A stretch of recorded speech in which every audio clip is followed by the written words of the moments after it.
doing is harmful. So we want the flexibility to be able to tell them that first, or maybe even second, before we would get into a rigid enforcement action. Primarily, Mrs. Oda, we're talking about things being dumped in the streets here, even though it is addressing your personal property. That is your liability. You know, that's, again, where you choose to clear your sidewalks and that sort of thing. However, one of the biggest things here is getting it out of the city right away and out of the roadway. So that is the main thrust, I believe, in this. So. And I would hope that city residents would do what they can to Sure. help the city. Just blow the snow to the side. Sure.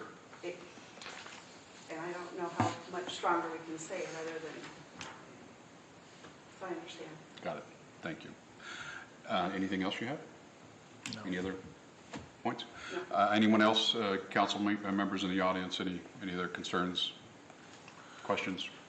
Okay. Then we'll open it up to any comments from the citizenry and any questions that you have. Anyone out there at all? Come on up. Please state your name and address so the clerk can add that to the minute.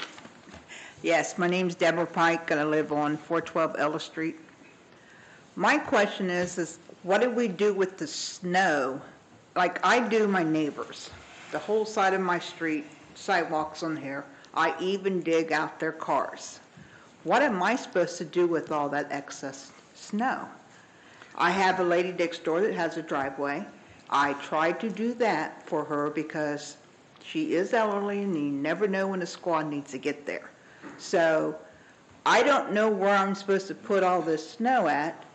I go out and do our curbs, you know, out in the street where our cars are parked, and then 3-4 days later, the city shows up at the east end of Troy and plows us right back in.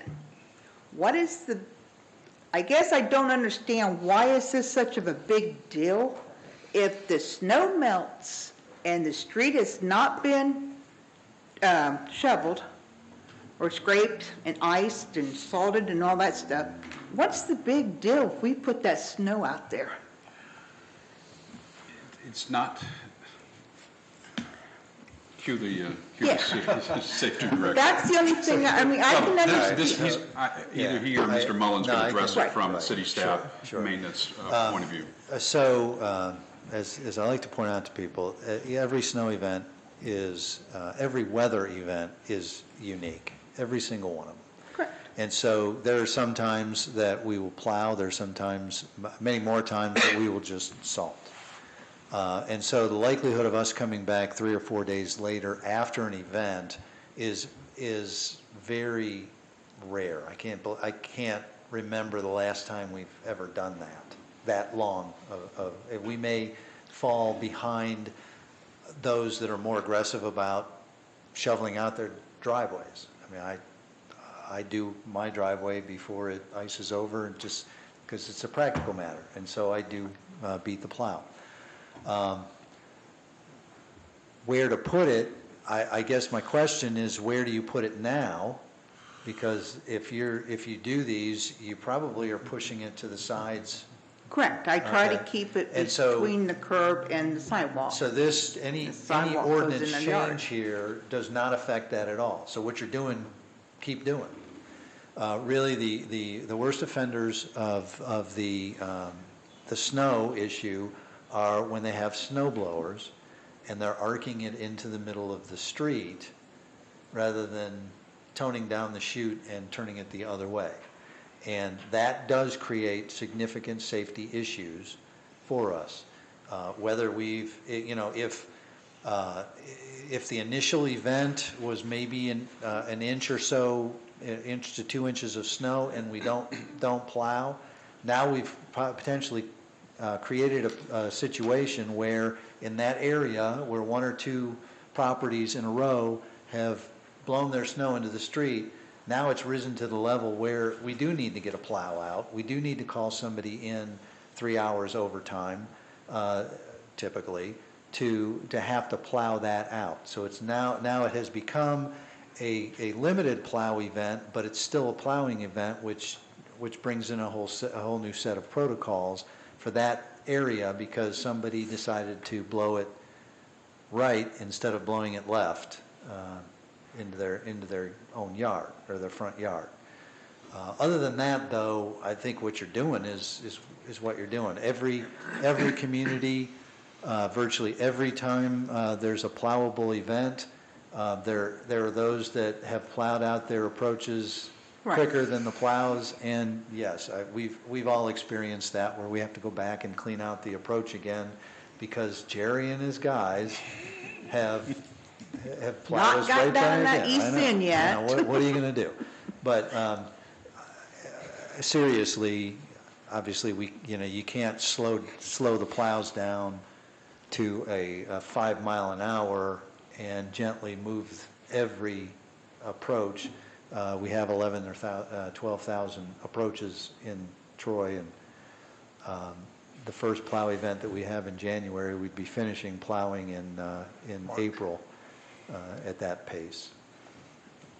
So it's not something that's actually new, it's just addressing. No, I understand that. the This has enforcement. been on the books Right. for a long time. That's how my dad taught me to do it. I break the ice to go down to the sewer, stored drain. But what about the crossroads? Like, we have a plow that does not do Ellis Street, but we have one that does Race Drive, Canal, and Long. So when they're shoveling Long Street, it's getting piled up here where we drive down Ellis Street.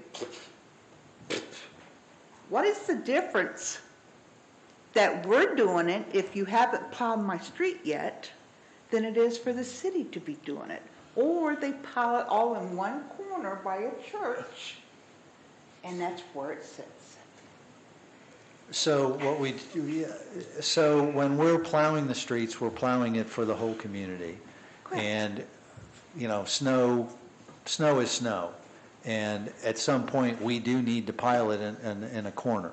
There's no other way around it, because our only alternative would be then to plow it up onto a tree lawn, or even into the sidewalk, possibly ripping up the curb with our metal blades, possibly ripping the grass up in the tree lawn, and then having to come back and repair it when everything thaws. So, it's just a matter of community priority and trying to minimize those events that can be prevented. In other words, when somebody is blowing their own snow into the street and making the situation worse. It's not a convenient thing to put snow anywhere, and the streets are not designed for a dumping spot. We don't have those.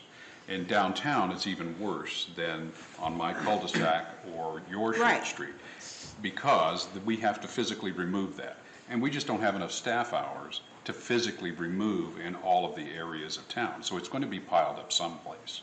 So it's the least objectionable spot that Mr. Mullins or his crew finds to put these as a usual and customary fashion that people are always used to every winter, that pile, that's the spot the pile is going to be there, so that everybody can negotiate around that. So it's items like that are dealt with every winter, and it's unfortunately. But it hasn't seemed to be a big deal. It But has now been. you guys are coming to the citizens, to me, that's all I can speak Sure. for, my neighborhood. I have elderly people that lives on my street. They can't get out and snow and blow, and even with a snow blower, she couldn't do it. I have a little snow blower, and that's what I do my neighborhoods. And nothing is changing, current practice. But I do blow it out in the street when the trucks has not been down there. Because if you're going to clean the street, then get out by the curb and clean too. She doesn't drive, so I pile it in front of her house. The lady down here, I pile it in front of hers because she uses her driveway. So I don't understand. Can you Is it ship just in for a the yard? few people that's just don't care? I mean, like they just do what they want, and laugh at you, because a few times in my neighborhoods are out there with their little fancy lawnmowers and blowing it out in the street, and it's like, hey, don't be doing this. I think what you're failing to understand is that there are instances where this has been an issue, and we have addressed it.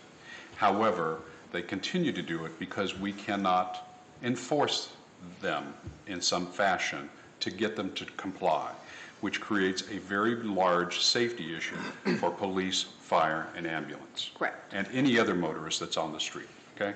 That's what we're after.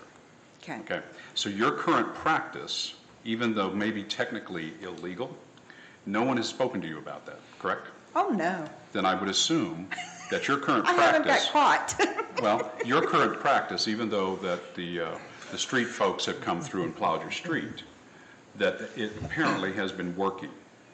So that's Well, yeah. that's not the issue that is looking to be addressed here, and you're failing to see that or recognize. Okay, that's what I'm up here to try to learn. That's what Because if we're you're at. going to, this is my opinion, if you're going to enforce this one, which is, up to you guys, then why don't you force the one that's already on the books? Like, I have an abandoned house next door for 2 years almost now. And I have called the city on that. I have even spoken to, Well, Ms. Pike, that I'm going to lady. cut you off right there because that's outside of this committee's purview. So Oh. that's not a streets or sidewalks issue. Oh, That's okay, another then issue. that's what I was So we're wondering. only here to talk about the snow and grass clippings and the ordinance that we're dealing with. so the things I'm doing is, I'm doing fine. Not having seen what you're doing. Right. And you haven't I been. mean, I'm not blowing it all out in the street, but, sidewalks goes in my front yard, my neighbor's front yard, and that goes here, and then she needs to get out, I Right, there throw you it go. out in the street. Excellent. Okay, thank Thank you you. for your opinion. You bet. Anyone else have any concerns or questions?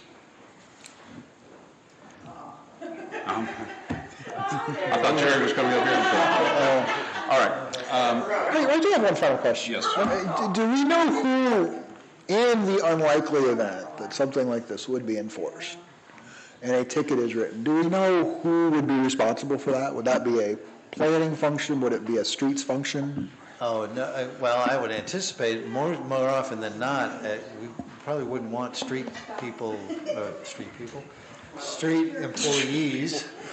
employees writing tickets. I would imagine that we would have follow-up from our police officers that would work in tandem with. Okay. I would anticipate in the legislation, I would not include whose function Yeah. it is. It would just be under the administration's Okay. function, and then there would Okay. be a determination, what's the best way to do that?